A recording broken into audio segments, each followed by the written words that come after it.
And now I'm joined by Phil Robertson, Deputy Director of the Asia Division at Human Rights Watch. Thank you so much there, Phil, for joining us. What reports are you getting from the ground on what's happening in Myanmar?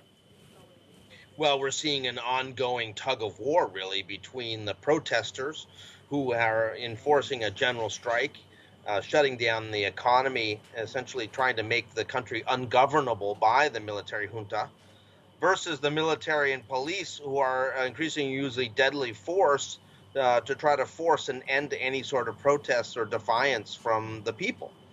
And between these two sides, there's no compromise.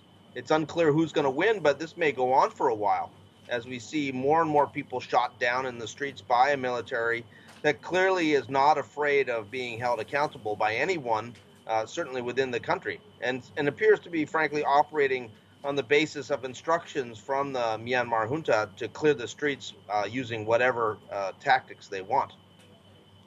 And we're also seeing these reports of thousands of people crossing the border into Thailand, trying to flee the violence. Are we seeing the emergence of a new humanitarian crisis there at the border? Well, there's been concern about this for quite some time. Certainly, Thailand has been raising this issue, and they have set up a number of facilities to receive people, which is shocking because they took the group that came across, at over 2,000 people, and forced them back this evening. They were forced back into Myanmar by the Thai military, despite pledges by the Prime Minister that people would be have their human rights respected.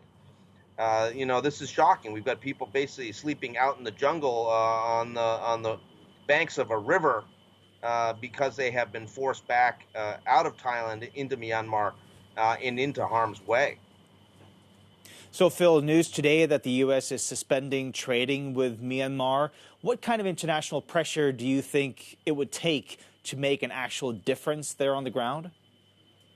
Well, I think we need to see targeted economic sanctions, and this is the sort of thing that the EU has really been lagging on. I mean, they've been well behind what the United States and the UK have done in terms of sanctioning actual military companies.